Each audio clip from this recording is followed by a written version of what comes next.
नाज़रीन, अगले ज़मानों में एक बादशाह था। उसका वज़ीर बड़ा ही ज़हीन और अक्लमंद था। उस वज़ीर के ज़माने में बादशाह की सल्तनत में बड़ी तरक्की हुई। जब वो बूढ़ा हो गया तो एक दिन सख्त बीमार पड़ गया। बचने की उम्मीद ना रही। जब आखिरी वक्त आ पहुंचा तो बादशाह बड़ा फिक्रमंद हुआ कि ऐसा वज़ीर फिर कहाँ मिलेगा। ये बात बादशाह ने अपने वज़ीर से कही तो वज़ीर ने बादशाह को 3 पुतले दिए। तीनों पुतले हर बात में यकसां थे, कद में बराबर, मोटाई में भी बराबर, जबकि रंग रूप में भी एक जैसे थे। आँख, कान, नाक और जिस्म के तमाम अज़ा भी सबके एक ही तरह के थे।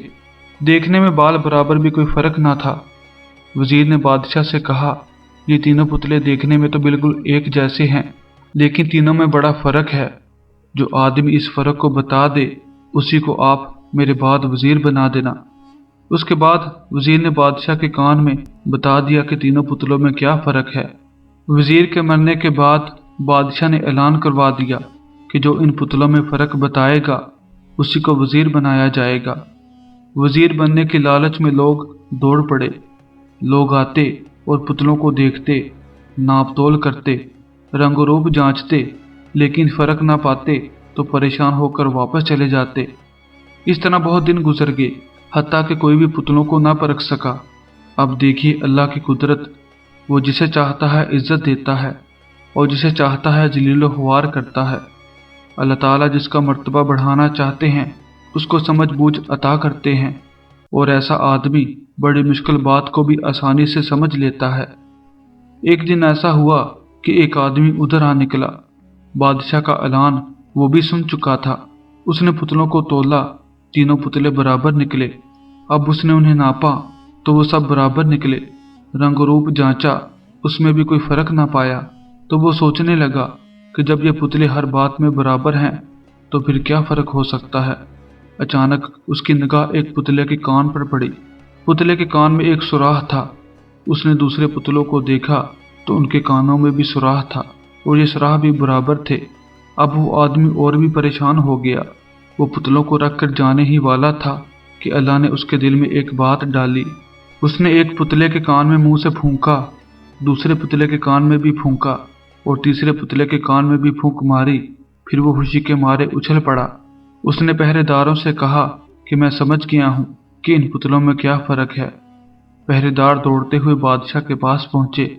बादशाह ने दरबार लगाने का हुक्म दिया और उस आदमी को भलवा भेजा।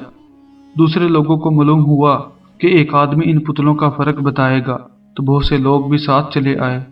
बादशाह का हुक्म पाकर उस आदमी ने एक पुतला उठाया, उसके कान में मुंह से फूंक मारी और कहने लगा, बादशाह हुजूर, ये पुतला तीनों पुतलों में अव्वल नंबर का है, बड़ा ही कीमती है। अगर इसे हीरों से भी तोला जाए तो भी इसकी कीमत कम है। बादशाह ने पूछा, इस पुतले में क्या अच्छाई है? उस आदमी ने जवाब दिया, देखिए हुजूर, मैंने इस पुतले के कान में फूंका तो फूंक उसके पेट में चली गई। तो बादशाह ने कहा, क्या यह कोई अच्छाई की बात हो गई? उस आदमी ने कहा, बादशाह हुजूर, यही तो कीमती है। ये पुतला उस आदमी की तरह है जिससे कोई भेद की बात की जाए तो उसे पेट में रख लेता है और किसी से नहीं कहता।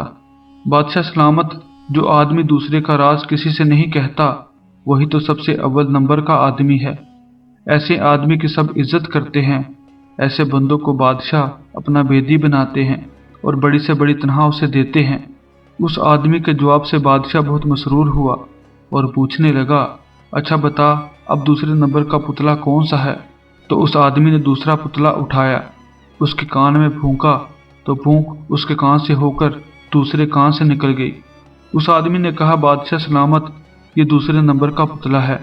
ये पुतला उस आदमी की तरह है जो बात को एक कान से सुनता है और दूसरे कान से उड़ा देता है। ऐसे आदमी से ना नुकसान का डर होता है और ना कोई फायदा होता है। इसको किसी काम पर लगा दो तो ये कोल्लू के बैल की तरह लगा रहता है। इसकी कोई कीमत मुकर्रर नहीं, जो चाहे दे दो। बादशाह उसके दूसरे जवाब से भी बहुत मुतमिन हुआ और कहने लगा, अच्छा अब तीसरे पुतले के बारे में बताओ कि उसमें क्या बात है। उस आदमी ने तीसरा पुतला उठाया और उसके कान में फूंका तो फूंक उसके कान में से होती हुई मुंह से निकल गई। आदमी ने कहा, बादशाह हुजूर, ये पुतला 2 कौड़ी का भी नहीं। ये पुतला उस खराब आदमी की तरह है जिससे कोई भेद की बात कही जाए तो झट दूसरों से कह देता है। जहाँ कोई बात सुनता है तो बिना तहकीक किए हर एक से कहता रहता है। ऐसा आदमी झगड़े की बुनियाद होता है। ऐसे आदमी को लोग अगर वेदी बनाएं तो वो वेद को छुपा नहीं सकता, एक को दूसरे से लड़ा देता है। किसी की इज्जत और आबरू इससे महफूज नहीं। बादशाह इसके तीसरे जवाब से भी बड़ा खुश हुआ। उसने उस आदमी से पूछा, अच्छा ये बताओ, तुम्हारी समझ में ये बात कैसे आ गई? बड़े से बड़े समझदार लोगों ने इन पुतलों को देखा, जांचा, परखा, कोई न समझ सका। तुमने ये सब कैसे समझ लिया? उस आदमी ने कहा, बादशाह सलामत, ये सब कुछ अल्लाह की तरफ से होता है। अगर वो किसी के दिल में ना डाले तो कोई कुछ नहीं कर सकता। और आप मुझसे पूछते हैं कि किस तरह ये बात मेरी समझ में आई, तो हुजूर सच्ची बात यह है कि मैं भी इन पुतलों को जांचते परखते परेशान हो गया था और उन्हें रख कर जाने ही वाला था कि अचानक मुझे हजरत अंस रजी अल्लाह ताला अन्हो के बचपन की एक बात याद आ गई और फिर पुतलों का भेद समझना अल्लाह ताला ने मेरे लिए आसान कर दिया। बादशाह के पूछने पर उस आदमी ने कहा कि एक बार हजरत अंस रजी अल्लाह ताला अन्हो लड़कों के साथ खेल रहे थे। इतने में आप सल्लल्लाहु अलैहि वसल्लम तशरीफ लाए और उन्हें इस्लाम किया। फिर अपनी किसी ज़रूरत से हजरत अंस रजी अल्लाह ताला अन्हो को किसी काम से भेज दिया। हजरत अंस रजी अल्लाह ताला अन्हो को उस काम में बहुत ज़्यादा वक्त लग गया। फिर जब वो अपने घर पहुंचे तो उनकी वालदा ने कहा कि इतनी देर कहाँ लगा दी बेटे? हजरत अंस रजी अल्लाह ताला अन्हो ने कहा कि आप सल्लल्लाहु अलैहि वसल्लम ने एक ज़रूरत से भेजा था। वालदा बोली, क्या ज़रूरत थी? आप रजी अल्लाह ताला अन्हो ने जवाब दिया कि ये एक राज है। तो उनकी माँ ने कहा, देखो बेटे, नबी अलैहिस्सलाम का राज किसी को ना बताना। हजरत अंस रजी अल्लाह ताला अन्हो को यह वाक़या सुनाकर उस आदमी ने बादशाह से कहा, बादशाह सलामत, जब से मैंने ये बात पढ़ी है तब से मैं समझता हूँ कि वेद का छुपाना ही बड़ी कीमती बात है और वेद का खोल देना दो कौड़ी की बात है। और यही बात मेरे जहन में आ गई और फिर अल्लाह ताला ने मेरे लिए इन पुतलों को समझना आसान कर दिया। बादशाह ने कहा, सचमुच इन पुतलों में यही फ़र्क है। उसके बाद बादशाह ने उस आदमी को अपना वज़ीर बना लिया। अल्लाह हमें समझने और अमल करने की तौफीक अता फरमाए। आमीन या रब्बुल आलमीन।